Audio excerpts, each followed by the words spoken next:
Clubhouse. I was always more of a Hemingway man. He and Fitzgerald were friends in the way that the weak are drawn to the strong. Hemingway said the world breaks everyone. And it's only afterwards that we grow strong at the broken places. And after I've broken you, you will grow. Same as I have.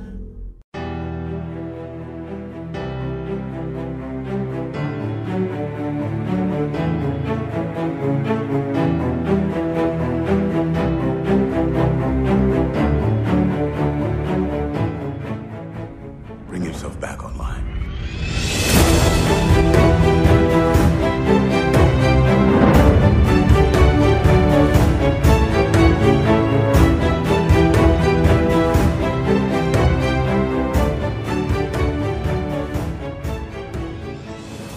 Yourself back online. It's time for another episode of the Valley Beyond, a Westworld podcast. This is Mike. This is Caroline. And this is Paul. Tonight we're talking about episode 2 of season 4, Well Enough Alone. It was written by Matt Pitts and Christina Ham, and it was directed by Craig William McNeil. Matt Pitts actually wrote Winter Line. It was the second episode of season 3, so maybe he's like Westworld's like episode 2 guy. This was Christina Ham's first episode writing and for the show, and it was Craig William McNeil's first episode directing, though he will be back to direct episode 5. What did you guys think of Well Enough Alone? Enjoyed the heck out of it. We got to see what the old-timey 20s era world looked like. The golden age. Got our answers on, enough of an answer on that to know a little bit from the preview that had generated questions in our little minds. We got to see a little bit more about the plot that Halores has for taking over the world. Got some answers on the whereabouts of OG William and how that's all working. Yeah, this was a great second episode. Plus, it did something similar to the first episode, where the first episode kept calling back to the pilot, Dolores waking up and other instances like that. Well, if you go back and watch the second episode, that's the one where we meet William and Logan as they take the train into the kind of the neonatal Westworld, and a lot of the trip of Maeve and Caleb mirrors that same experience. You know, choosing your outfit, choosing your weapons, etc. Down to like the exact dialogue. Yeah, having the chance to have sex with the lady showing you all of the things. Like, it was all there. Did you recognize the lady? She was New Clementine. She was Clementine when they took Clementine off the floor. I hadn't done a rewatch right before this, but you had. And was I remembering that when New Clementine was introduced, wasn't she killed right away? I think so, because I think she is introduced when a bloodbath comes. Maybe it's when Hector first comes to town. But is it Maeve that kills her? I don't think it is Maeve. I think Maeve is just being cool as a cucumber in the bar when the shootout comes in there. She dies right away. I think you're dead on right that, but I think almost everyone dies right away in the saloon. So that actress co-starred in a show called Banshee, which also stars Anthony Starr, who's on The Boys, who is, you know, one of the shows that I'm covering right now. So that's how I link things in my little brain, is who was with who and what.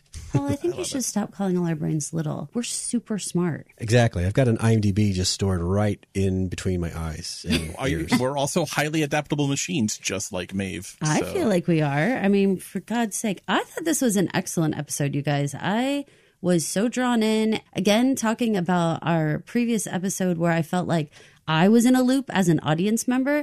I was having so many reveries, if you will, about season 1, episode 2. And I was like, I remember them being in a bar car. I remember seeing this person do this. I remember that exact conversation. Like, it was kind of trippy as the audience member to not just say, oh, this is a callback, but like be reliving it was pretty amazing, actually. And for you Gilmore Girls watchers, I was like, hey, there goes Paris.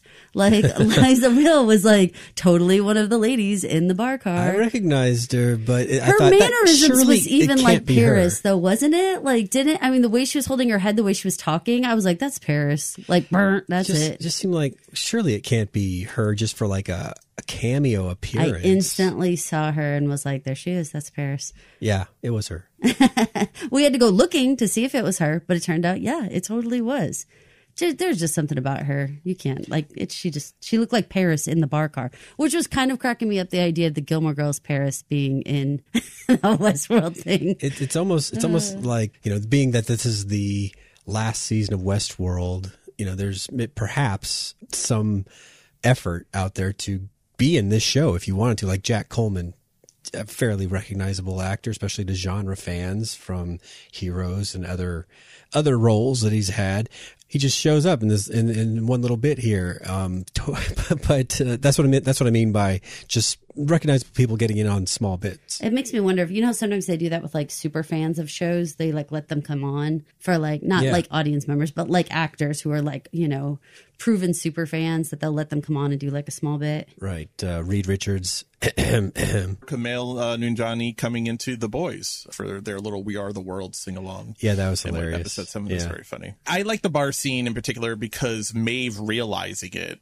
She starts to realize it when the rumbling happens and the thing starts to move. But then it really kind of hits her, especially when you get the look outside and you see the skyline and the way she kind of alters her own classic like cornerstone line about arriving at the new world. I thought it was just really well executed, the entire parallel similarities to it. So why do we think that they left out the leave in the episode title, you guys? Because some part of me is like thinking maybe that was supposed to be a little ominous, like leave it alone, you guys, don't go back there. It's been bothering me because obviously the phrase in my head is always just leave well enough alone. I know some people say let well enough alone. Even when I was typing up the notes for this, I deleted leave like 3 times. Like it just kind of wanted to be there. And I was like, no, that's not here. I don't know. I mean, what's the phrase mean? The phrase means there's a good thing already. Don't fuck with it. If you fuck with it, you're going to make it bad. I go the other way. I go with usually like, don't stir the pot. Like if like say there's a group of kids and they've settled down and some adult goes over there and you like want to grab their arm and say, leave well enough alone. Like just let it be. Don't stir the pot. It may not be good, it may not be bad, but don't go over there and stir it up. So taking off the leave, Paul, does that mean that we should rock the status quo, or is the show just being cute and we're overthinking it? We're focusing a lot on Maeve and Caleb, who in the last season pretty much upended the status quo apple cart. Maybe a contrast? I'm not sure. I also had the same issue with leaving leave off of the well-known quote like that and what the implications were, but maybe it's just more like a starting point. Like we are definitely not leaving well enough alone starting now. Well, interesting that you bring up Caleb and Maeve and the status quo, because they have that whole cryptic conversation about what happened at the lighthouse afterwards. I have 2 theories here. I'm curious if you guys had any initial reactions to that cryptic conversation and what that could be talking about, or if that's something that you think is going to be backfilled for us. I had a couple flashbacks. I think it's a combination of some kind of romantic something happened that Caleb was more attached to than she was, and she went about her life, and he wasn't quite ready for that, even though that was what they had talked about or agreed or whatever the exact wording was. But also, we were mentioning in the last podcast, and the idea of Maeve having seen this as a precognitive event now is fully debunked because this definitely happened in the past. If he was hurt, there's a possibility that she just dumped him, was like, the mission's over. The best way for you to get on your life is to start now. So see ya, wouldn't want to be ya. She goes to live in the mountains, and he figures out his life from some hospital in a remote desert town. I think there's plenty of dialogue there. You have to kind of do the, leave out every other line type of thing, but you can absolutely read it as some sort of romantic something. In that when he says, who were you living with kind of thing? And she was like, I was alone. And he was like, well, if I had known, and she was like, I wasn't lonely. That is like a past lover talk, like, well, who are you with now? And it's like, I'm not with anybody. He's like, well, I'm not lonely. I'm with myself. Like I'm working on me, like that kind of thing. Like there was that. And definitely also you have to cut a line off there. But when she was like, nothing was going on, and he goes, my wife doesn't think that. Now you have to cut off the rest of the line of that I've left the past behind, blah, blah, blah. But still, there was something about the, like, my wife that kind of like felt like this, I don't know. You don't bring up wives unless you're talking about who else you've been hanging out with romantically. For sure. And for two people that spent a lot of time together at the end of last season and so far in this season, this was the first episode where I felt really sexual chemistry between them. Yeah. He ordered her drink. Before that, though, when they're first walking in the door of the Opera House at the Performing Arts Center, she says, "You're looking good." And he's like, "You're not looking so bad yourself." They're being very flirty and bantery the entire time. And then with the drink and, you know, you're a creature of habit, very intimate, very, very almost beyond the line of we're just friends, which is funny because in the last podcast, I said he made that offhand comment about her daughter, which indicated to me that he didn't really know her well. This episode was like the 180 from that. It seemed like they knew each other very well. Like, could it also be like they got right up to that line, but maybe nothing happened? And so that's where there's this, like, there's intimacy without it actually, anything had actually happened because of that push and pull, because of that, like, it was never, you know, brought to fruition. So there's still that, like, tension of, like, you know, we actually didn't do anything, but, like, everybody thinks we did. And I'm still, like, commenting on you and I still want to know what you were doing. And it doesn't have an X feel to it at all. It has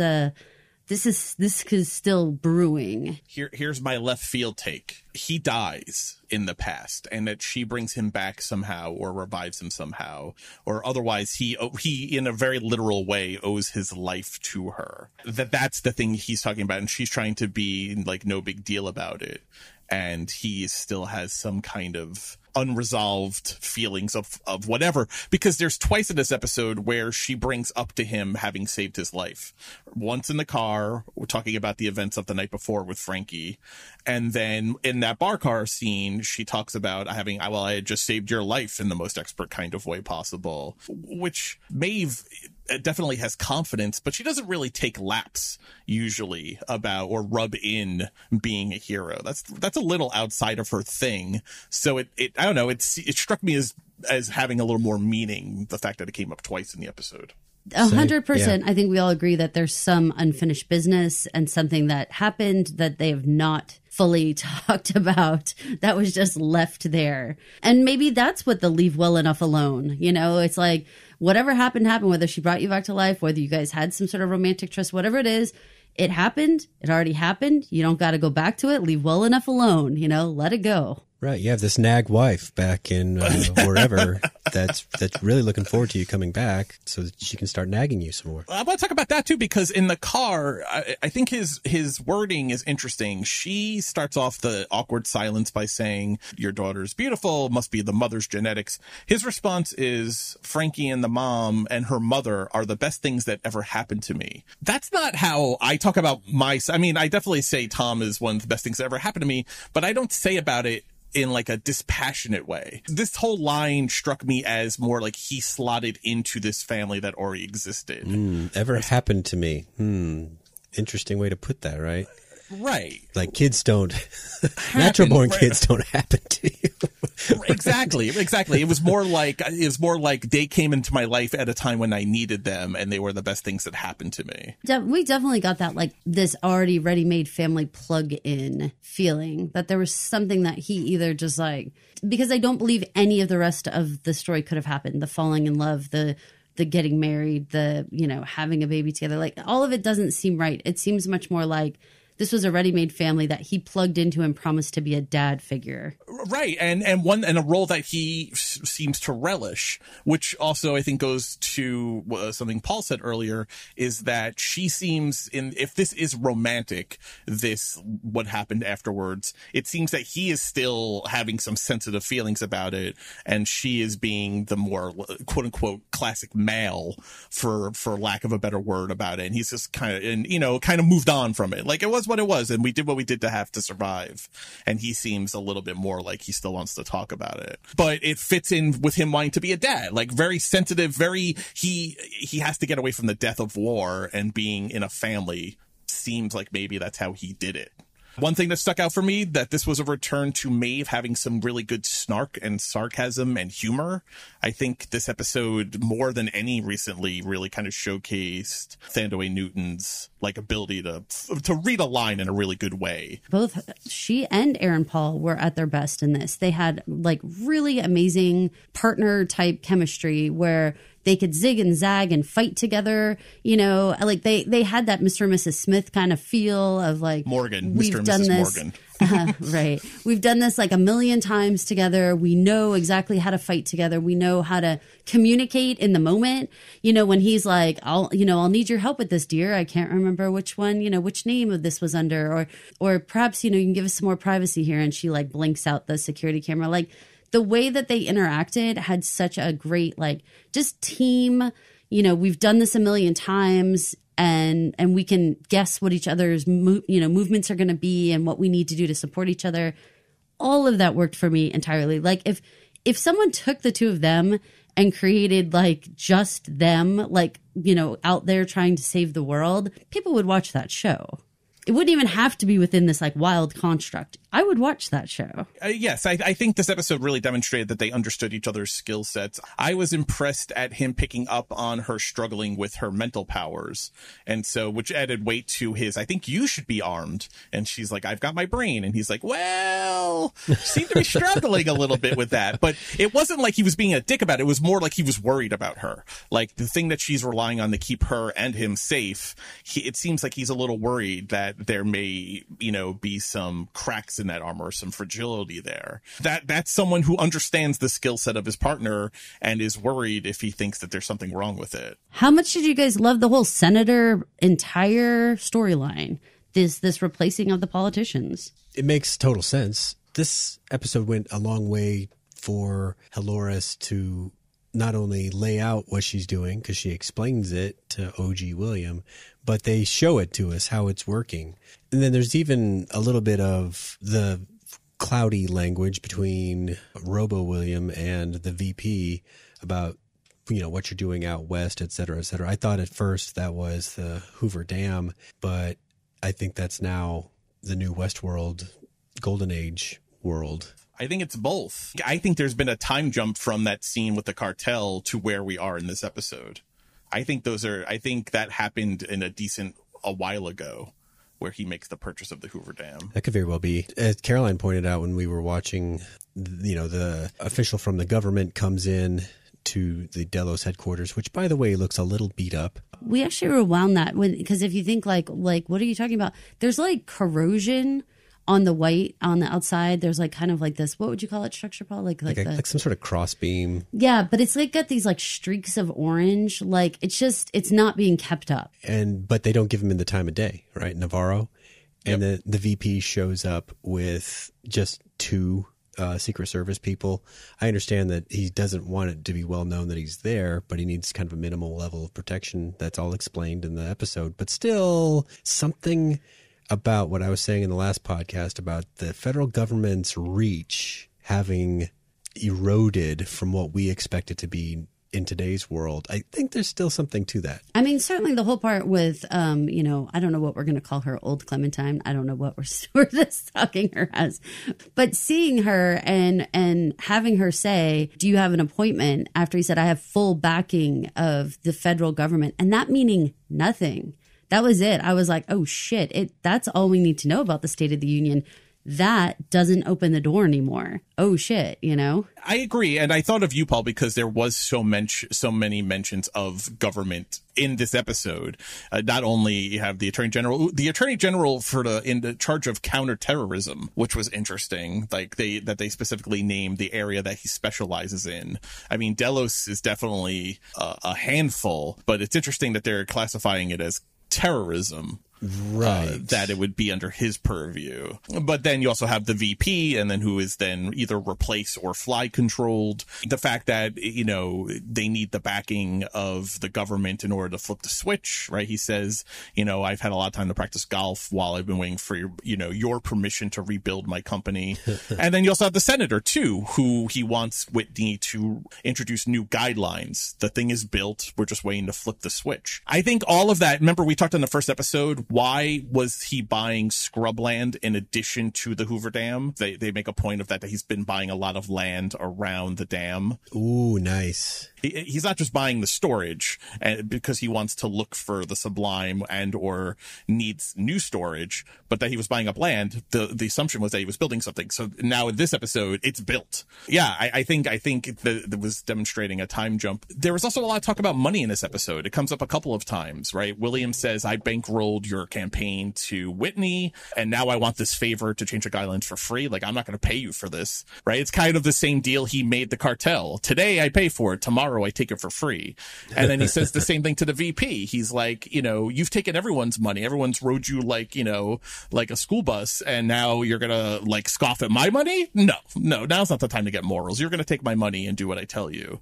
So I don't know if it's more the government has lost sway or more that it's just as corrupt as ever, or that corporations, which a lot of people think is the way the world is going, is that eventually multinational corporations will be the real governing forces of world politics over classic political governments. Right. They still need the government to sign off on this or that because they don't want the frickin' army to show up. Everything's named with a corporate name now. We're already living a lot of this. And I mentioned in the last one that TikTok spy conversation where it's like, do we have a democracy or are we really run by corporations? I think that the way that they showed the senator being taken out and the way that they showed the entire tussle with like Caleb and Maeve and everything happening, all of that, it was so, again, just straightforward for the viewers. I think that, so many times we all have to wrestle with what exact time frame are we in, or God, sometimes we're like, what land are we in? What country are we in? Where are we? When are we? This was just so straightforward, I thought, of an episode. Do you guys agree that there was like so much more to just take in informationally in just like a very linear, easy to absorb kind of way? I think they delivered it in a very straightforward way. And my instinct with Westworld is always to look for, even if they say the sky is blue, I'm like, yeah, but what shade of blue? And what does that mean? Well, and I'm not trying to say it was simple, but sometimes you need a little palate cleanser now and then, though, too, to be like, let's just watch some action and some awesome steps forward. But even with that VP conversation, which seemed like a very straightforward attempt to shake down, there's still stuff going on there, even from the point where Clementine tries to stop the VP of the United States, and he blows right by her. He says, this is federally leased land. Again, interesting. Like, why would that ever come up? But it's coming up here. The intersection of corporation and government that he's playing. But then when he's talking to William, they look out at that vista and he's like, this is all yours for miles and miles. Well, what the fuck? You just said it's federally leased land. Is it William's land? Is it Delos land? Or is it federally leased land? Or does it not matter anymore? Does Delos own so much that you can't tell, where it ends? He also says something like, don't bite the hand that feeds you. But it seems so toothless. He's just watched host William do those 3 holes in one, and he's like shitting himself. Yeah. I give him credit for not like it falling out of his pant leg, but he clearly has crapped his pants watching this. But he yet still has the balls to like make like a verbal threat. Host William doesn't even blink. Not that he needs to blink as a host, but it has no effect. It seems like a very toothless animal, which, going back to Paul's original point, I wonder if that's really, the government is still there, but maybe it's a lot more toothless with the rise of corporations, where like you and me as individuals maybe still fear the government a little bit, but maybe corporations like Delos, especially since they're run by hosts now at the top layer, don't really care or give a shit at all. I feel like, the human government is just as fragile as it could possibly be, Right. What did you think? I mean, we got that admission from the host Ken Whitney, that he is an emissary of the New World Order and that there are at least 249 hosts as of today, whenever today is taking place in the Caleb and Maeve timeline. Is that more that you thought would be there? Less? How many of these are like replacements versus just being fly controlled? Like the VP at the end, is he being fly controlled? Is Navarro? Or are they like new bodies? Quick answer on flies, for at least not an answer, I would say suggestion. I think when you're fly controlled, I think you are, I told Caroline, it turns you into a Mr. Meeseeks. It's a Rick and Morty reference to a creature that is born to do one task. And when he does it, he poofs out of existence. And the longer he exists, the more excruciating his existence is. He says existence is torture. And that seems to be what we've seen with the two people that we've seen taken over by flies, is they got to do this one thing. And as soon as that's done, then they want to check out as soon as possible. I thought it was very dramatic with Anastasia when she delivers the invitation to the Don Giovanni. She flips out and says, "Free me." You're invited. It's opening night. I beg your pardon? Your old friend is anxious for a reunion. What? Don Giovanni. We can't be late. Though I've done my part, it's time to do yours. What part? Free me. Yeah. Well, she's done her bit. That was what she needed to do. And it was about time they got there, you know? Which is exactly what Cartel Hugo says when he comes out and hands over the deed to William. He's like, "Is my work done?" He says, "Yep, you can rest now." And then he slits his own throat. So Navarro, we saw the fly go in his eye. Fuck, you guys know how I feel about eye as stuff. soon as I saw that, I was like, oh my God. I was like, one time I had an eyelash in my eye and Mike could barely even just look at it. So like the idea of a fly crawling under your eyelid. Even just talking about it right now is literally making me vomit. But do you know what a prion disease is? It's like mad cow or Creutzfeldt-Jakob syndrome. Yeah, it is something that infects your brain that actually starts to rewrite the proteins in your brain into unusable tissue. So it's like copying over your brain with bullshit. When your brain reaches a point when it has too much of that, it doesn't work anymore, which is why those things are fatal. This feels right, right? Like going into the fly hole concept. That, like, not only do you have one task, but also that, like, your brain is, like, actively rewritten, overwritten. and deteriorating, you know, as a human. Which maybe explains, because it's in my notes here, is what that goo was, like that black, like oil goo that was coming out of Anastasia's head after Maeve shot her. I was curious, was that flies that had kind of gooed down, or if it was something else? Maybe it was just a liquefaction of her brain. I like, as gross as it is, I kind of like the idea of used up flies exiting, you know. See, and I had a totally other feel just because you said oil, and that's exactly what I went to too. Maybe the flies themselves have, just thinking about mechanical things, having like fluids right inside them. So like, yeah, the breakdown, but like that it actually could be oil, like that there is something like mechanical, you know, inside those little guys that need some sort of... They are machines. They're microscopic machines, but they're machines, so they have to have some kind of mechanism inside them. You know, it's really interesting that the show is going down this whole experimentation on humans avenue. Halores even says to Navarro right before the fucking eye goes in his eyeball, you know, like, "I've got plans for your kind." Like, she tells Anastasia, "You're going to be part of my research experiment." You know, and if we're taking the fact that the Whitney scene where Halores and host William kill the human Whitneys and then take them over is a time jump from when William takes the dam from the cartel and Cartel Hugo, then this experiment's been going on for a while, or at least as long as it takes to build a giant state-of-the-art Delos park. She's been experimenting on humans. That's a lot of human experimentation, you know? Like, I mean, Halores is not pulling any punches when she's using humans as guinea pigs. We still need a lot of information, but I think this episode went a long way in pointing us in the right direction. I thought it was interesting also, and I didn't think about this until the episode was done, when Maeve reveals to the Whitneys that she knows their hosts before the fight outbreaks. You guys remember what host Anastasia says? Something like, "It's about time," or something like that. That's exactly what she says. "It's about time you got here." As if, which maybe that's why human Anastasia was in such poor horse carving condition, that they had been waiting for Maeve and or Caleb to show up for quite a while to take to get their invitation to the new park. I like where you're going with the idea that even though we're only 2 episodes in, the scenes that we've seen by no means necessarily have to stack in timeline order as we suspect they should, given how they were shown to us. There's no reason to think that.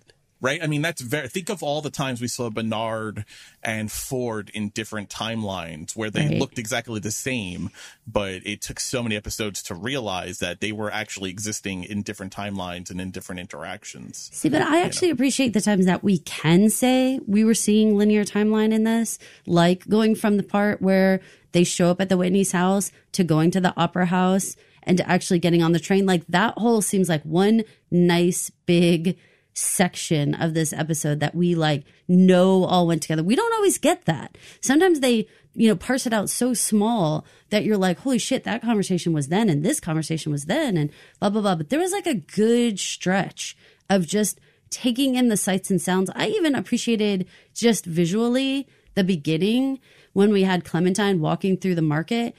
It was so vibrant. The colors were so shockingly vibrant that I was like, wow, this is beautiful. There's a part when you said about how, does host William even need to blink? And that like clicked a conversation that we had been having about like Maeve's in the car and she like, takes the cork off and like guzzles the wine or whatever it is. And then Clementine's shopping for food. Yeah. And the whole thing was like, what? Why? Like, why is right? Like, I get that it looks like a badass thing to do in the car to like pop the top off and drink it. Or it was hysterical. I mean, I don't condone drinking and driving, but I thought that was a really badass move, having a giant It was badass. Or Clementine, trying to show like a very ordinary day where she's just going about her life. That's the thing. Why are you buying fucking corn, Clementine? Like, yeah. Yeah, some of those things, I mean, I don't know if we all just go with the idea that they're just so programmed to just do what humans would do. I didn't have any thoughts about the food, but when it came to the drinking, I think Maeve likes it. I think she likes it. I don't think she needs it. I don't know that it actually inebriates her unless she wants it to. I just think she likes it. Anyone who's cooked or, felt like Ina Garner, in the kitchen or something, like there's some pleasure to be derived in food and sex and wine, right? These are pleasurable things that maybe you want to capture that moment. But I think in a more practical sense, the endoskeletons that they wear, if you cut them, they bleed a little bit, right? I mean, there is blood that happens, at least on the dermal level. There is a biological component to the hosts, at least the older ones, the ones that we know, the Clementines and Maeves. So I'm curious if they do need some kind of sustenance for fuel for some of the more biological aspects of them. Like RoboCop tastes like baby food. I was thinking more like, I feel like this was a conversation that would come up in Star Trek a lot about Data, where like he had like a circulatory system that was fluids, like engine fluid, but it mimicked fluids that humans would take into their body, and the blood circulatory system. And that I think in Terminator, there was a whole conversation about how the skin itself was alive, yeah. And so it needed nutrients to stay that way. It's real human skin or real biological skin on this skeleton frame, this mechanical frame. I don't know that they ever really got into that in the show. I can't recall. No. There's a couple of parts that I was trying to remember if it was on the show before, because I swear to God, I mean, obviously we know that Hale was like taking over parts of the board by replacing people with hosts, right? Mm-hmm. So the whole politician thing, that had already been brought up, right? This was not the first time we had seen the concept. Maybe they just talked about it. I mean, it was in the back of my brain the whole time. I was like, man, this just feels like we have heard this before. I don't remember the exact quote you're talking about, but I think that plays into like why the hosts were originally designed with the bombs in their necks so that they couldn't leave the park, because it was like, like control from doing that exact same kind of thing. Oh, interesting. I assume that was just so that no one could go steal one of the IPs. Also that. Caroline, to your point, I think there's an interesting line that Halores says when Navarro is kind of strapped to his chair in the truck. She says it wouldn't be practical to replace you one at a time. You've been looking into us. You're dead. You wanted to see who's pulling the strings? I can empathize. I spent most of my life being manipulated by people in the shadows. I thought I would at least do you the courtesy of looking you in the eye. I was right. Not really. It wouldn't be practical for us to replace all of you one at a time. And what kind of existence would that be for us? I want my people to be able to grow, flourish, to find their own identity.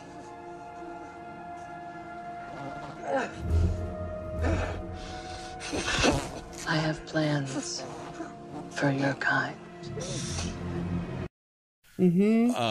But they're definitely replacing. I mean, there's definitely a level of replacing. We know for a fact that the Whitneys are being replaced. It's unclear if the VP was replaced or is just being fly controlled. The problem with the fly controlling seems that there seems to be a definite timeline on how long that's effective before that thing goes insane, before the host, the human with the host inside of it goes insane, right? We saw with Anastasia, she was, you can't have your VP carving up a horse on the White House lawn.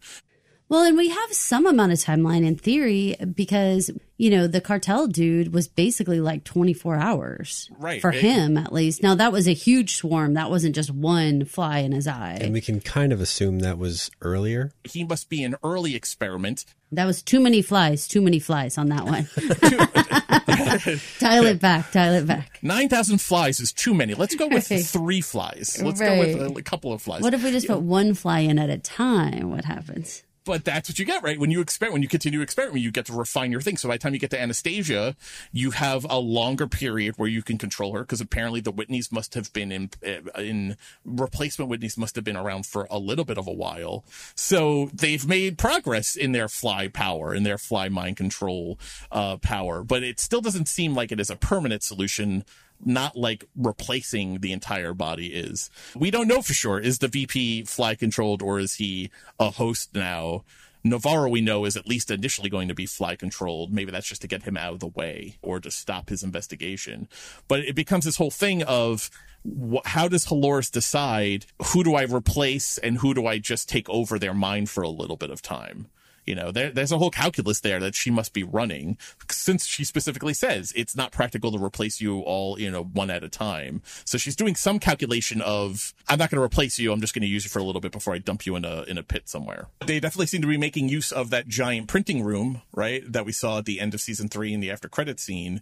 If they've made 249 hosts that are out there having replaced humans, they're replicating lots of bodies. That 249, I was thinking, well, that'd be a pretty good number if you wanted to ever need a majority in both houses, assuming, that the government still has the same structure then as it does now. But then now that we're replacing wives as well, that number gets a little smaller in terms of people that are placed directly into the halls of power. It's interesting because it seemed like initially they wanted to talk to Anastasia more than they wanted to talk to Ken, because after Maeve stabs her in the head, Caleb said, even though Ken is the one that's the senator, Caleb says to her, well, says to Maeve, we're not going to be able to get anything out of her, as if he's not even thinking about Ken.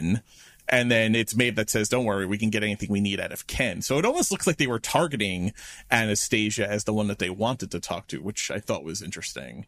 Ken was the one who was the senator. So I don't know. I mean, there was that comment the VP says on the golf course. He says, I don't care how many senators you have that dance to your tune, which maybe indicates that there is a feeling that there are a lot of senators who have either been replaced or somehow have come to the side of Delos. That's very Ford language to me when you just said it. Like that sound, like the whole concept of music. And do you remember season 1 and the whole idea of playing music and drawing them in? And even then, like, we're going to get to the opera here and the idea of just like playing music and drawing you in. And there's something to that.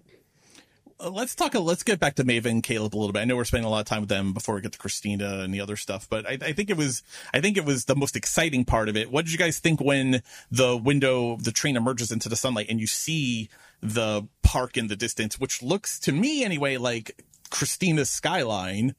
It looked like that to me, but this idea that they're headed back to a park, that there was Delos waiver forms, gut reactions. And when you saw that, did you think, because we talked about whether they're going to a park or is this a simulation? Seems like it's a park.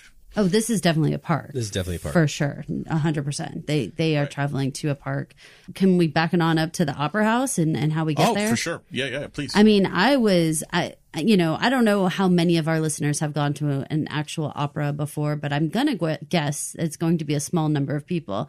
You and I, Mike, have covered Gilded Age, and we have had the opportunity to see the arguments about Opera House and who's allowed to go and like basically the gatekeeping and everything that was going on with that.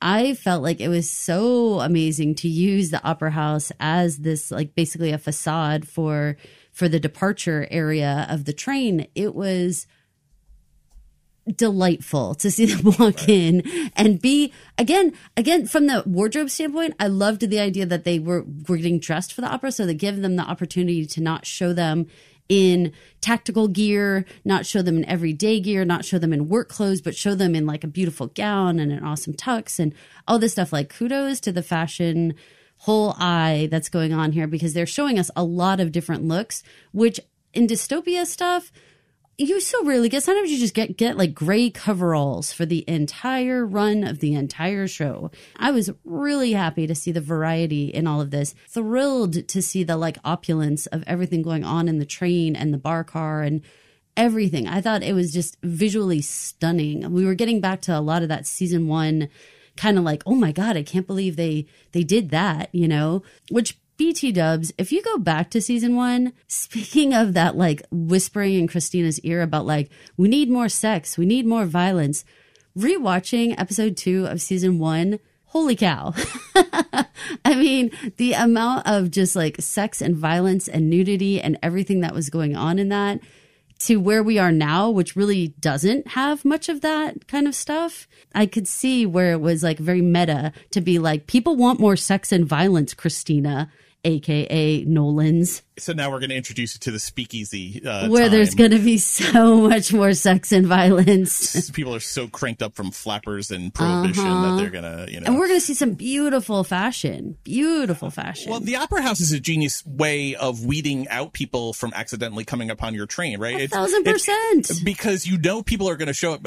People come to the theater now in jeans, even though the majority of people still get semi dressed up for just Broadway, but the opera still is a place where you don't go in like sweatpants to the opera. You show up and show out when you're going to the opera. So and there's something extra gatekeeping about the opera. You could have gone to a theater. You could have gone to see a Broadway show, but the number of people who have gone to the opera, I bet, is minuscule compared to those numbers. So there's something that's just very hiding in plain sight that is amazing about it. So the opera they're going to go see, a little background, it's Don Giovanni, which is a very specific opera to choose.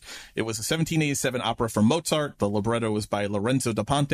It tells the story of Don Giovanni, a young man that's a jerk who lies, cheats, murders, rapes, is all around a horrible human being. He's ultimately, at the end of Act 2, dragged down to hell as a punishment for his evil doing. Spoiler alert. Yes, sorry, from the 1787 opera, which I found so appropriate for the entryway, for the gate to a new Delos Park is literally this descent from the stage into hell, right? I mean, Delos is this place where, what does William say at the end of the episode? It was time to unleash our real selves again. Mm-hmm. Yeah. Yeah, I mean, Caroline, I think before we start recording, you made a great point about the mechanism of the gramophone on the stage. Oh, just not necessarily the gramophone, but just having for this particular opera, stages in general, just the practical nature of this stage needed to have that trap door and the little pump that like allows it to go down. So it was genius to have this particular opera, not only because of the storyline, but because it actually creates the necessity to have that mechanism that allows someone to go down under the stage, which not all stages have. So super cool. Very, again, just like so well thought out. Delos' production values. I mean, they know how to do things. I thought it was interesting that we have that call to Carver before he goes into the auditorium. Caleb, he calls Carver. He says, I'm going to send you the coordinates of the Opera House. Carver, by the way, played by Manny Montana, who I know was a very fan favorite. He played Rio on Good Girls, the smoldering gangbanger who Christina Hendricks has like a whole thing with in Good Girls. What did you think, and Paul, I'm curious about this. What did you think of the fact that Caleb doesn't choose a hat? The hat, the color that you picked, that was such a big thing for William. Does he choose a black hat or a white hat? And it was a conversation him and Logan had so many times in season 1. You know, Caleb's is like, I'm not taking a hat at all. I'm not much of a hat guy. Significant, or just being, again, a cute, cheeky callback to season 1 with the hat discussion? Probably a couple things. It's, he's not really a hero. He's not really a bad guy. He's comfortably in the middle, but also I think he's on to the hats were reading your mind back in the day. Yeah, remember from his soldier thing? And so he looked inside his helmet. Remember they show that scene and he's touching the little thing inside his helmet? yeah, That'll put you off of hats. That will put you right off of hats. But also I loved the look that Maeve gave him. That really like, yeah, you aren't much of a hat guy, are you? Like there was something about it that seemed like I finally got one that's not like the rest, you know, and he could really make a difference here. it's the way she rolled her eyes just before that when she's like, pick your hat or whatever. And she's like, well, blurg. Oh, I love the part when she was like, I think he's pretty basic, but he could put on his own trousers. He could still put up his own trousers, dear. That was like, yep. Like, but she was on full blown snark though. She's like, oh, I've died a couple of times. I always come back. Okay, but also that's the kind of shit you might say too if you cared a little bit about this guy. Like, hey, Missy, back off. He can pull up his own pants.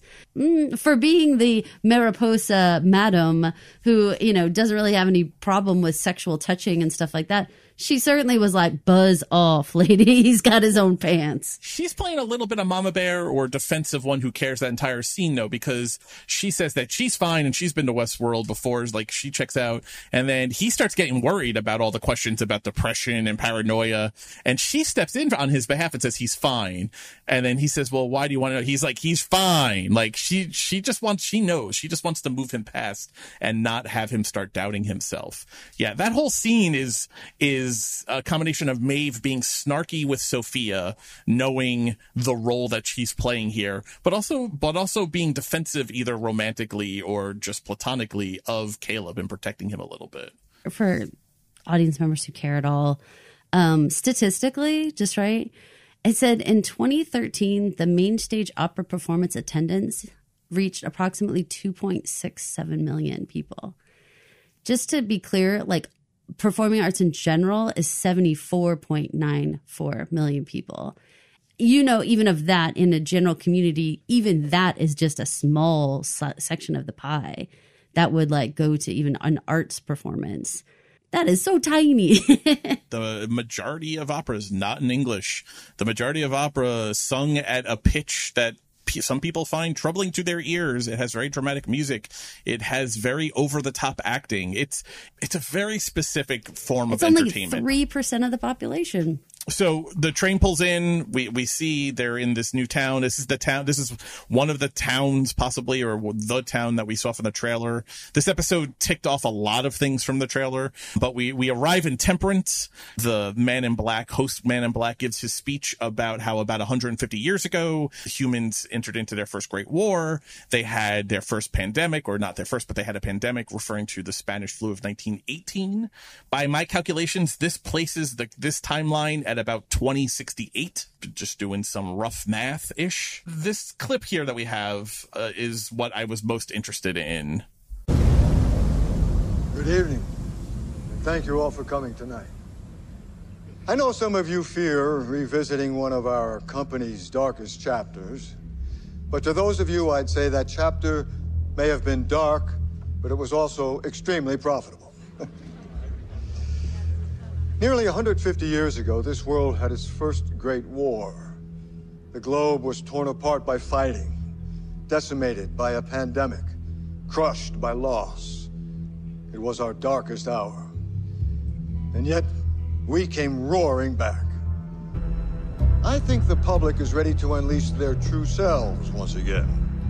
And so in the interest of giving the public what they want, we have broadened our horizons. Talk about a comeback for Delos after what happened there. The balls of steel to say it's time to go back. It's time to be your true selves once again, which it does not have a great connotation. Surprised that they're taking this tact? Yeah, that they're just doing the same thing over again. He admits that it was, it had its problems, but it was profitable, and he gets this polite chuckle out of the stakeholders, shareholders. The fat cats. Yeah. People died en masse, a lot of them. And they're just like, but it sure made money, didn't it? I was surprised that there was a receptive audience in the way that he was putting it. Well, it's interesting because you think about Whitney, right? Wasn't Anastasia, who was it, her sister or her mother died in that massacre? Yeah. I mean, she was at the park and talking about it. I mean, but I think one of the things that this episode revealed was that the government, via the VP's statements, covered all of that up. It seems like it never really entered the public consciousness fully what really happened across the seas at the Westworld Park. People are worried enough to be concerned about Delos opening up a park on U.S. soil, but the general public maybe doesn't actually know the extent of the massacre or what happened there. I have to think they do not. Not the extent, just that people died. Even if you knew that something happened there, maybe that the host went crazy or something like that, why would someone want to go to this park? It has to be more than bottom line, I think. So what do you think is the attraction? Why are they on this train? Why are they headed to the Golden Age Park, this newest world from Delos? I would imagine it's the same thing that made Westworld and the other Delos parks viable, is to feed that thing that we talked about in the last podcast, the baser need of, I want to act in a way where there's no consequences for a little while, and then I'm fine going back to consequence world. But man, if I can afford it, I want to go to kill the NPCs for a while. I think there's something specific about that time, though, the mobster kind of mentality, the sexiness of the time, and like I said, we covered the Gilded Age, and so we got to relive via entertainment, like Edison throwing the switch and just all the change and the excitement and the new everything that was coming during that time. That I believe when we talked to Lord Julian Fellows, he was saying like this time was like literally, no pun, but like electric. Like people were just like teeming with ideas and inventions and change, everything was changing so much. I think that this particular time would be very appealing. Oh, 100%. I think Americans especially have really fetishized the 1920s. I mean, coming out of World War I, the Great War, didn't even have a number at that point. We're still a decade away from the start of the Great Depression. The 20s, Prohibition aside, were a time of frivolity. It was a like sexual revolution. And... It was at a time of indulgence. That's why I think the name temperance is so funny. This aversion to drinking during Prohibition time, the temperance movement. But America's mood was anything but in the 1920s, or at least the way we think of it now. The Jazz Age. It's Al Jolson. It's flappers dancing, women smoking in public. It's all of that. Showing their ankles. Showing more than that, showing knees. I mean, they've got cutting like the their fringe hair dresses and everything. The whole thing. They got bob haircuts. I mean, it is a revolution in American culture anyway, and Americans today very much romanticize that period. I mean, it was a period of corruption. It was also the period of rise of the mafia. Certainly being in Chicago, I mean, I think there's a lot of like you said, that we've idealized it, but there's a lot of like us thinking it's a very sexy time. Oh, 100%. Well, even the rise of the mafia. I mean, Al Capone wasn't the best looking guy, but what he stood for has become it's considered very sexy. I mean, Untouchables, mobsters. There's so many movies that like romanticize this period of time. These guys with guns, they were bloodthirsty murderers, but yeah, it was kind of exciting though. Maybe he has a Tommy gun in his case. Maybe it's a violin. Maybe it's a Tommy gun. You didn't know, but it was sexy and it was exciting. It was sexy violence and tragedy. It was everything that Emmett wants from his stories. We're serving it right up here. It's a great time period in America, on American soil, to base a Delos Park. And from like a visual like standpoint and like that interaction standpoint, like think of like Josephine Baker like up on the stage and like the beautiful costuming and just everything being so, I mean, from Gilded Age, Mike, like just everything just being gorgeous, so luxe, and just you could see where this would be an exciting time to get to revisit. I took swing classes in the 90s. I learned how to Charleston. I was there. I was wearing zoot suits. I was doing the thing, you know. I was living my best 1920s lifetime. Well, if you think about different time periods that people choose for things like Halloween, certainly being a flapper and a gangster are probably top 10, you know, like couple costumes. So when you think about that, that's like tells you all you need to know about what would be different time periods people would want to go back and revisit. So it makes a lot of sense from there, but I think it was really interesting for him to call it out on the carpet, to say the thing out loud that everyone always would whisper inside the park, like, this place reveals the true you. You know, it allows you to live your greatest life. He's saying it here like it's an earnings call. He's saying the phrase, he says, the public is ready to unleash their true selves. That doesn't sound great. Again, then that's that. See, the again is what got me. That the nostalgic portion of it all, the don't you want to go back? Don't you want to fucking kill without consequence? Don't you want to not leave well enough alone? Don't you want to revisit? You know, there's something about the like going back and stirring the pot part that is like, oh yeah. The header on the tablet that Sophia gives Caleb and Maeve to sign like their thumbprints, it says, your experience awaits. I mean, that's great marketing, but I think it would say, are you ready to fucking kill without consequence again? Is an even better headline to put right on that tablet. Nice. You know?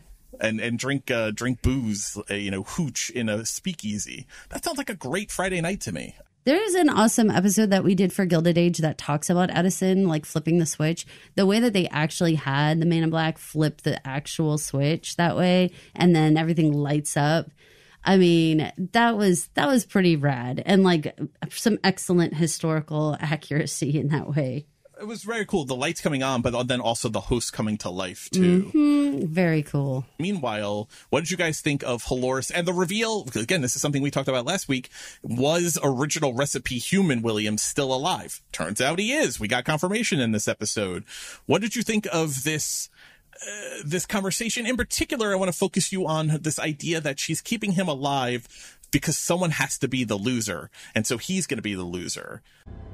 Why don't you just let me die? Because you were as close to a god as a man gets. You and your associates created a world and ruled it absolutely, controlled our every move. And now, I'm going to do the same to you. What's that you used to say? Winning doesn't mean anything unless someone loses. You're just here to be the loser.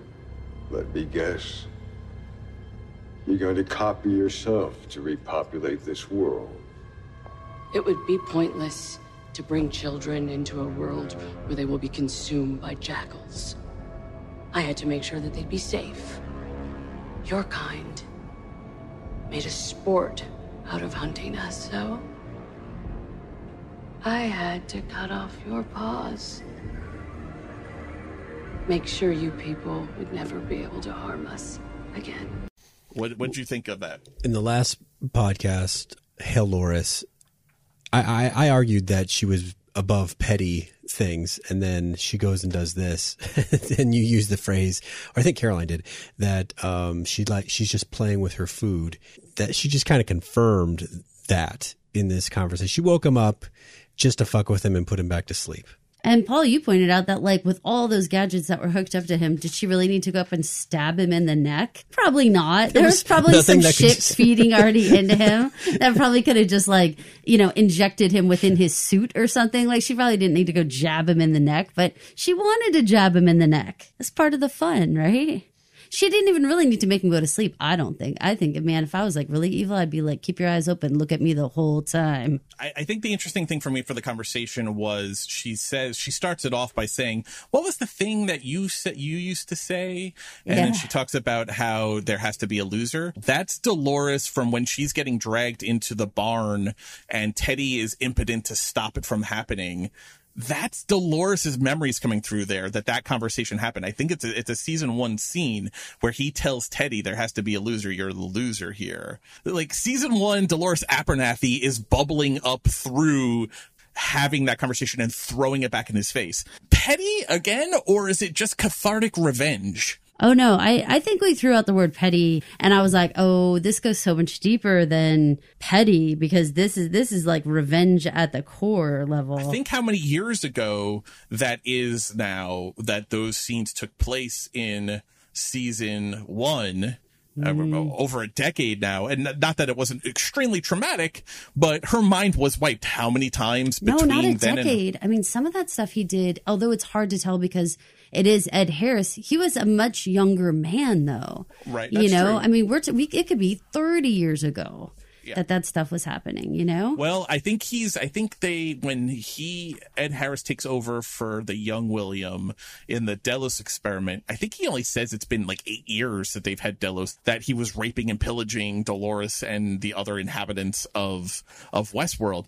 That's her cornerstone. That's like part of the Halores or Halebot cornerstone, is what he did to her on that night with her father and Teddy guess Bear. I go back so much further just because I go back to almost like William's first visits and like going how young he was, and just like while it was a slow burn, I don't think there was a day that he was suddenly the bad guy. I mean, it was a slow fucking burn. Yeah. But like, so I'm just saying like there's more than 8 years of horror. I'm talking about the specific conversation of there has to be a loser where we heard it. I'm talking about coming into the show where we, the viewer, got to hear him say this line that now 4 seasons later and countless decades later, she's throwing back at him as part of the motivation, and not so secret motivation of why he's strapped into the machine. What do you guys think about that concept, that there has to be a loser in order for there to be a winner? That's true. That's how winning and losing works. No, I think that's right. I think if you view the world from the black and white point of view of there have to be winners and there have to be losers, or even less, if you view in the world where you have to be a winner or something else, then there have to be losers, right? It's the Ricky Bobby formula of life. You either are first or you're last, right? Second place is the first loser. So if that's how you view the world, and there are plenty of people who view the world that way, in that hyper competitive way where there is no gray, there is no reason to just try, you're only playing the game to win, then there has to be a loser very much is a part of that thinking. What's the fun in winning if you can't rub the loser's nose in it, right? It's all part of that kind of thinking.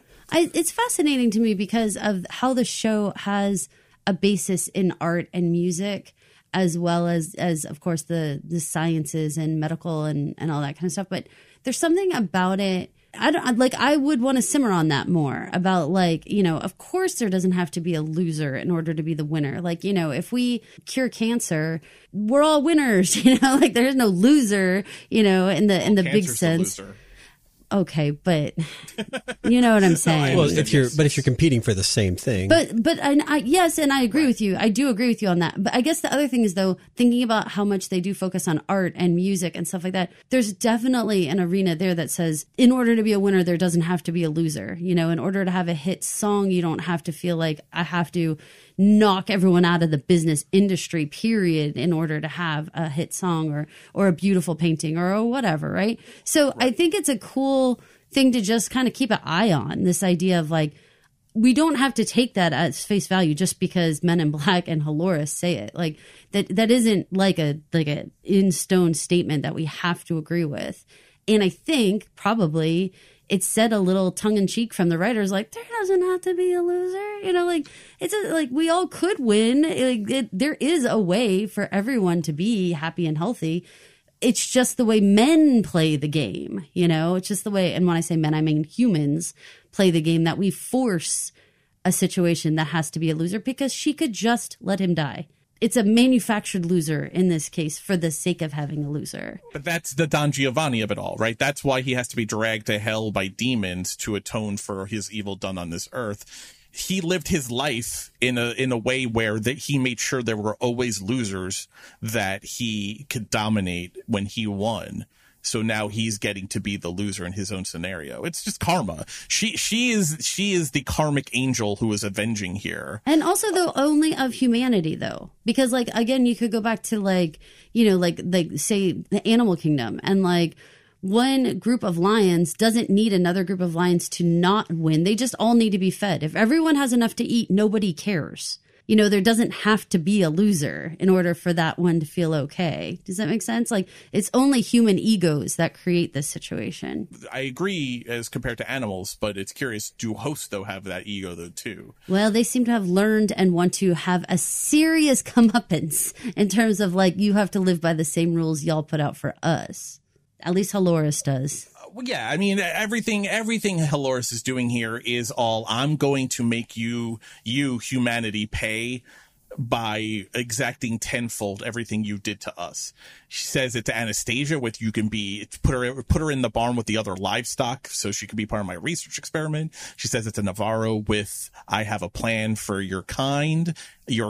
She says to William that we're going to treat you the same way that you've always treated us. Like, she is singularly focused on her very specific plan that she's trying to exact here. God help humanity, because she is determined and driven. And then when you have a 5-star general like the Man in Black, being your primary henchman, that's a pretty formidable team. I don't know that I'd want to go up against Halores and William. No way. We talked about how this episode clicked off a lot of trailer questions. This scene was a trailer question, but it also is the machine that we see in the opening credits. The one that's got the thing where you strap in, where the human is kind of strapped in with their arms to the side, but also with the sliding glass that goes in front and behind it and the smoke fills with it. We see that exact machine in practice in the opening credits this season. So I thought it was interesting that it's a human that's in that machine, not a host. Let's call it the Han Solo machine. What's that drawing Da Vinci made of the man? Where's Vitruvian Man. Yeah, it's kind of spread out like that. Mm-hmm. Yes. The Vitruvian Man is in perfect proportion to nature. Michelangelo discovered, or these people have realized from his writings, that there is a perfect proportion in nature, and that Vitruvian Man, drawn the way he is, exhibits that perfect proportions that repeats in like natural settings. I just saw this little up close thing of grass, and it is the most adorable thing because the little cells like actually make little smile faces. It's very cute. There's something about, it's conch shells. Some shell is another example of like the perfect, like the golden ratio. The golden ratio, yeah. That's reflected in the Vitruvian Man drawing somehow. Also, it's all like a part of that. I think I learned this from Angels and Demons or something like that. A very reliable source. Very reliable source. But I think I looked into it afterwards. It is, the golden ratio exists. It exists in nature, and I think Vitruvian Man plays into that too. It's a very natural harmony that people naturally recognize when they see things that line up with that ratio, whether it's just kind of spacing or proportion or something, just usually balance. That pattern, the line pattern. Yeah, they just recognize it as like, that's perfect. Like, that's me. That's, yeah, I have a connection. Yeah. That's funny. You guys, we've talked a lot about men. Can we get to our main woman, Christina? All right. We've learned quite a bit about her and the world that she lives in this one. Our discussion about whether or not she lives in a simulation or some version of a park, what's her role, what are the people around her's role, like Emmett or Maya, in terms of, are they control on her? I think we got some data on that, in that, like, say, Maya, she just seems to leave the apartment and wait for Christina to call because she's just hanging out at the park. What kind of actual person does that? Influencers. Back that up just a little bit, because the whole quest that Christina goes on in this one is set in motion by Maya. 1,000 billion%. She gives her all of the little nuggets. Something feels very Matrixy about this, right? I realized after we finished our last episode, I was going to bed. I yelled out loud, "Truman Show."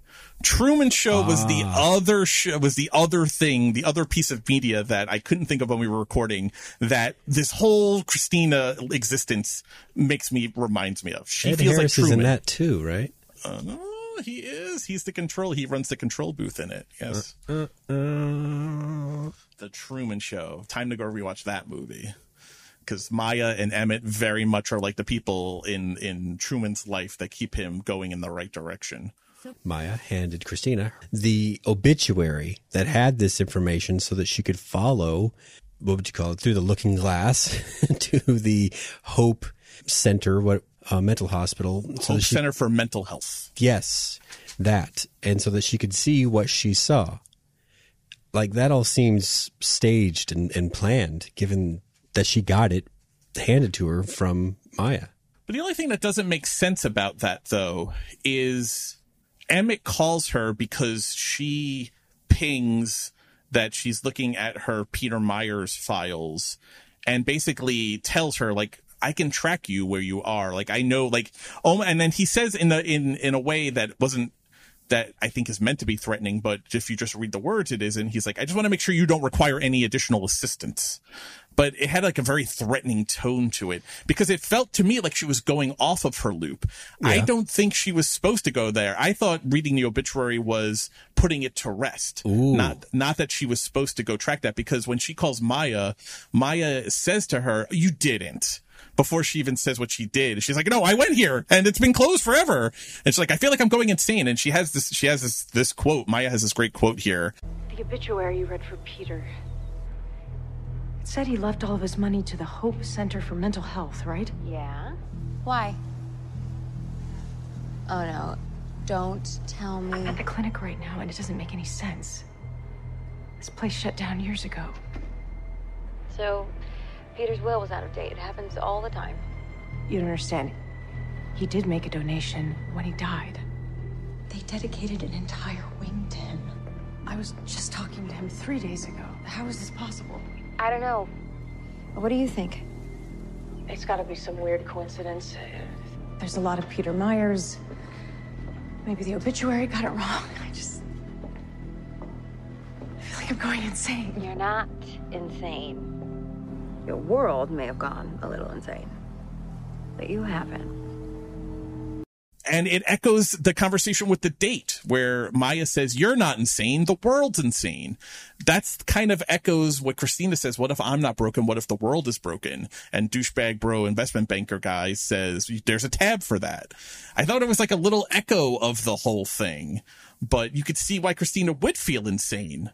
See, and I think they can both be controls. I think that in the same way that we had Maya kind of playing the part of Wadi, here's just enough information, or here's just enough, or I'm going to antagonize you a little bit to just kind of make you, I don't know, want to feel like maybe this is put to rest, or I should put this to rest. I should leave it alone. I should put my gun away. If I'm Caleb, I should just let this go. If I am Christina. But then the Emmett thing, that one felt like when she did that face when he said that I can see you're in New Jersey, and she went like, like she had no idea. It felt like a warning, but it felt like a warning, like, if you think we're not watching you, or just generally speaking, like, we're going to let you know we're watching you just enough to get you back on track. Oh, for God's sakes, he goes, chuckle, chuckle. Olympiad does not regulate your activities when you are on off hours. Yeah. You have 4 days off a year, which everyone on Twitter died at the 4 days that you could take off for yourself. 4.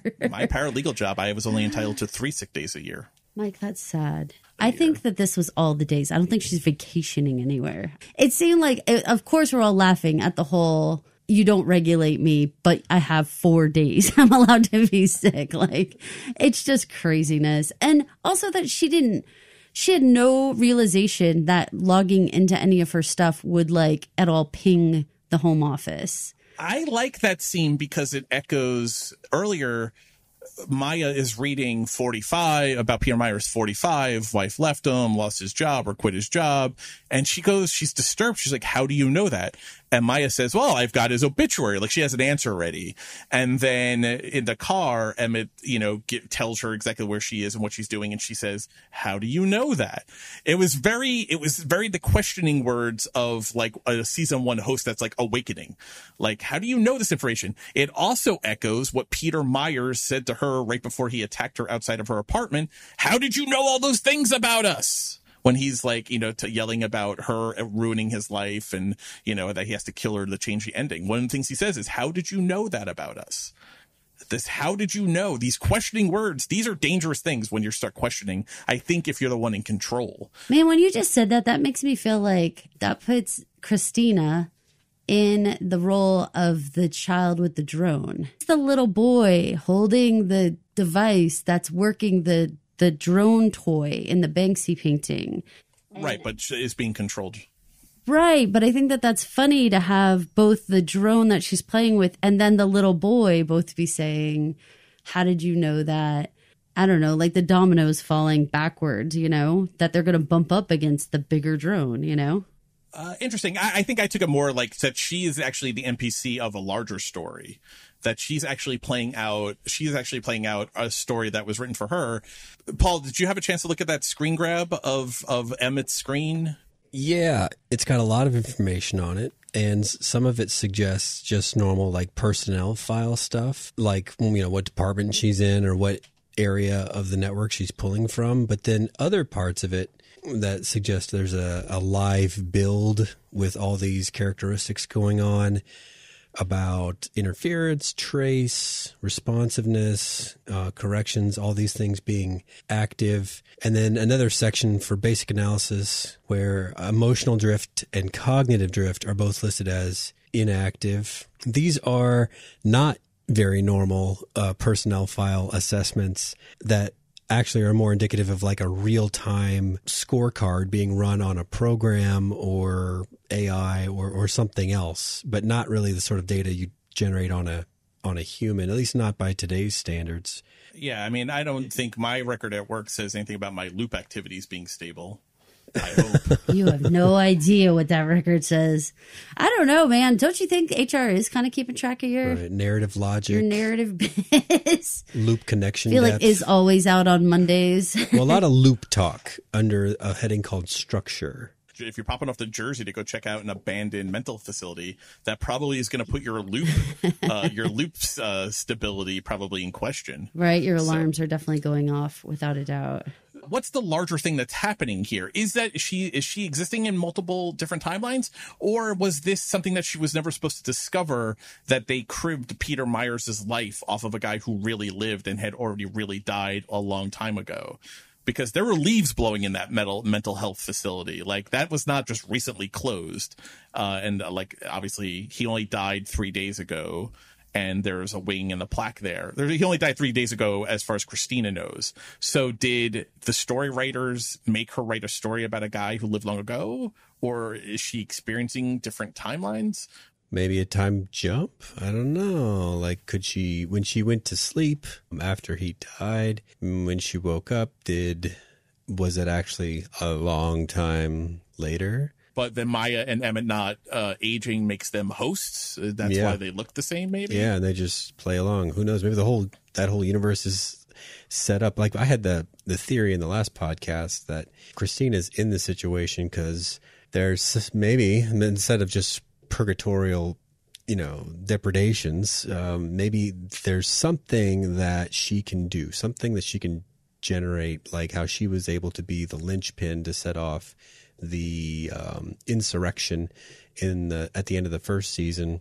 Maybe there's something else like that. I know that they've pretty much captured the ability to recreate something that appears very much alive with hosts without her, but maybe there's another level or something, or maybe she's the key to getting back into the sublime, or something that if she goes, something that we know Halores wants her to do. So something that if she goes through enough of these things, enough of these hurdles, that kind of recreates that same mindset that the original Dolores was in, maybe they'll get that back. It's very The Maze, right? Like, you have to keep going through these layers and layers and layers and loops and layers. Because it's always trying to spit you back out to the outer edges of it. You guys, I still have a lot of feeling. I mean, I know the Truman Show conversation that you just had and what we just said about Halores and playing with her food, and the idea that, like, this is just a fishbowl with Halores standing over the top of it, watching Christina have all these things that just, I think people in general, but women in general, getting accosted at night, walking by yourself, that terror of that entire scene, the being blamed that, like, you did all these terrible things. to these people that you can't correct, you can't fix it, you don't even know who these people are, but it's just like this looming guilt is just constantly on you. Being told that you're terrible at your job, and that you need to like get it together and you need to be more aggressive and more violent and more devastating to people. Like you can't be just who you are. There's a lot of like, even within that date, there's a lot of like gaslighting moments of like, you know, maybe you just need to take medication. There's stuff wrong with you. Like just from a woman's perspective, there's a lot there that is stacked up of like, how would you describe what could be a hell situation for a woman? You know, would you say a man jumping out at night? Would you say a prowler outside your window? Would you say, you know, all these things? And I get it that men might be scared of those things too, but predominantly women, I would say, are more scared of a lot of those things. How about social relationships that you just can't get right, that you just feel completely blamed? You can't make any connection with anyone. All the things, you know, all the things. Can't balance your life work, whole thing. Just perfect scenario for having the Halores figure staring down at you like a la Far Side, you know, watching you in the fishbowl just flail every day, you know? I want to pick up on this time jump thing because she goes to the center. It's abandoned. She calls Maya, says, I just talked to him 3 days ago. And then she starts kind of trying to rationalize it. Maybe it's a different Peter Myers, something like that. Can I pause you 1 second? Because right at that moment, what she says, do you remember when she's standing there and she looks over and she sees like what appears to be like kind of architect or / construction people walking some around? hard hat people going through with like. Did you hear what she said? Please go away. No. No, she says just leave. Leave. She says just leave. And just they do. Leave. But it's a question mark to me right then. Is she telling herself just leave? Well enough alone. Or is she telling them to leave? Leave well enough alone? Obviously, yes. Like, leave well enough. Like, she actually says the word leave. She fills in the blank. Yes. Which I was like, oh. When she says just leave and they do, is she exhibiting Maeve like powers of control, or is it just a coincidence that they actually do walk off? Yeah, and I thought she was even maybe talking to herself. Like, just leave, just get out of here, Yeah, leave it alone. That.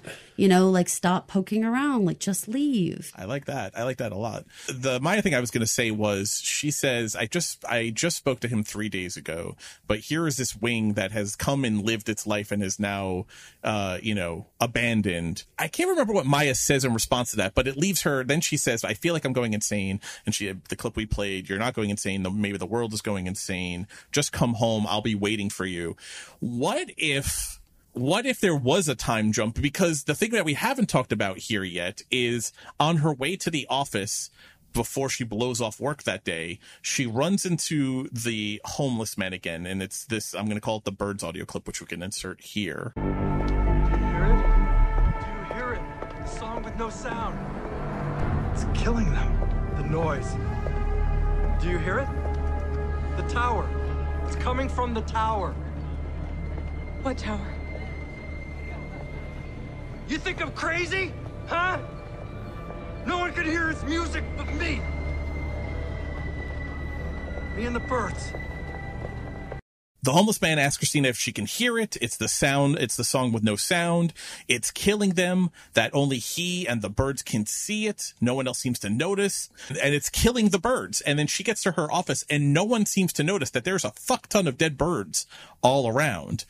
Has there actually been an escalation? Because that was much more escalated talk from the homeless man, who in episode 1 was just saying, can you see it? Can you see the tower? This was a lot more that he was saying now, and talking about the birds and talking about the song with no sound and that it's killing them. It seems like there's been an escalation in just a couple of days, but maybe what if it's longer than a couple of days? Maybe all of these dead birds are the result of a longer time period that she was kept on ice or in loops between when Peter kills himself and where she is in this episode.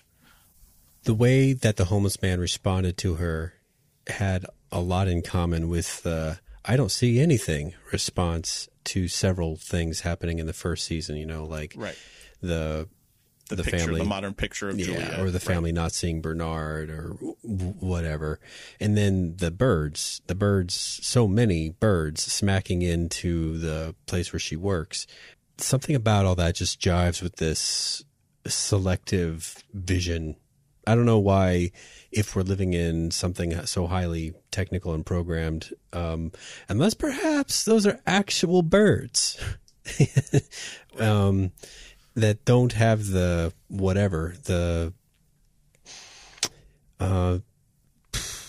flight plan in order to avoid the building or whatever. Maybe even we're seeing through Dolores or Christina's eyes. We can see the building, but it's not really there. I don't really know. But I think that there's a programmatic course correction being made to some people and not to others. Well, obviously everyone walking around doesn't seem the birds. I mean, there's so many birds on the ground outside of that office. Well, and if you watch the homeless man's face when she talks to him, he doesn't seem to be looking at her. Never acknowledges her. And he can clearly see. He's kind of looking, now, or not, but not even in her direction at one point. He's kind of just talking to the wrong direction. When he comes to, he kind of yells at her, almost like, oh, yeah. Like he kind of comes to and sees her. Maybe sees her, maybe doesn't see her. I don't know, but something right then. And the way that the door is like flapping so fast at her work. Yeah. That was all like what that. See, those types of things to me seem like glitches, like, right? Like that things are glitchy within. If this, let's say this is a simulation, then, the door flying so fast, or maybe there is some sort of audible, like high pitched something that supposedly some of these things can hear because it's like off or whatever. Right. There was that crazy ass thing. Remember that happened in Mexico? Like it was like a year ago. Remember when all those birds just fell out of the sky and they don't know why that happened? Yeah. What'd they call that? It's like Flockageddon. Yeah. Something like it that. It was really crazy, Mike. They have videos of it. It's like an entire flock of birds. They're just flying by this neighborhood and all of a sudden they just fall to the earth dead. A flockalypse. An entire flock, huge flock of birds just fall to the ground. Like that's what that looked like. I had assumed that they were, to answer Paul's question, I had assumed that they were real birds and that whatever. But that has to go to the whole that it's a real world, where I'm still pretty okay with this being a simulation. Like in real life, maybe Dolores is still laying on the ground, hooked up in her chest with those wire feeds. And she's just mentally in a simulation. So there's no real birds in real buildings. On the train ride in, the silhouette of the land in the distance through the window sure looked like a city skyline to me. But you don't think that could have been Chicago?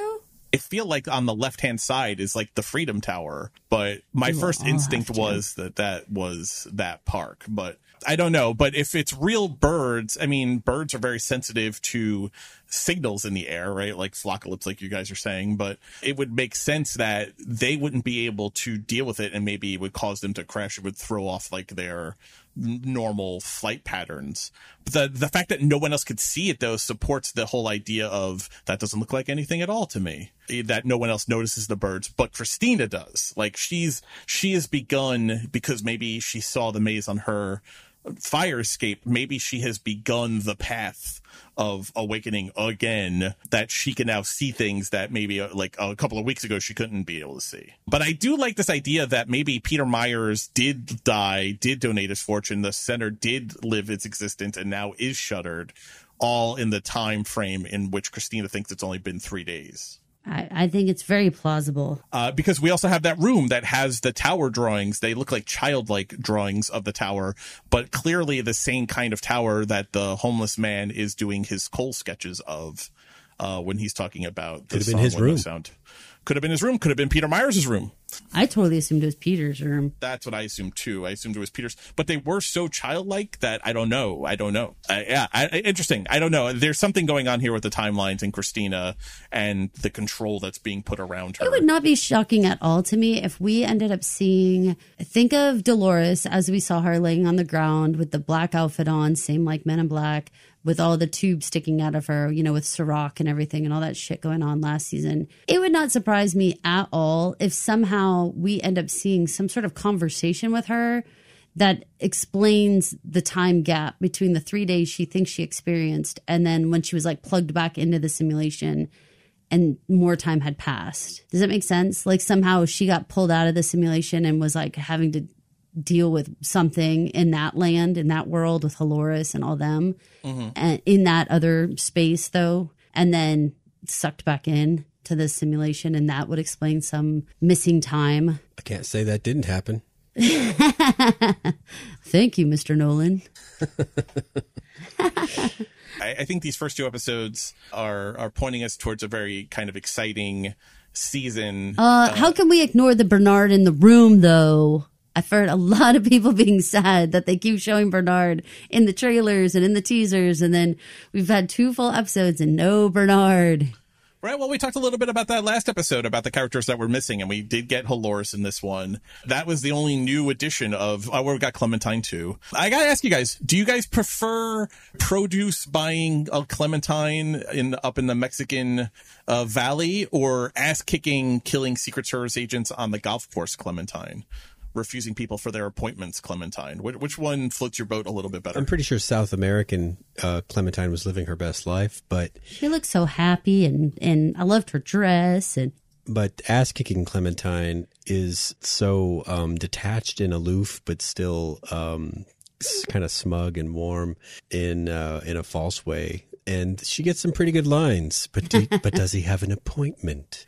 I liked when she was on the golf course and she made some, I'm not remembering the exact comment, but it was a snotty remark. I've always wondered, why do they call you the Secret Service? Aren't you a little obvious?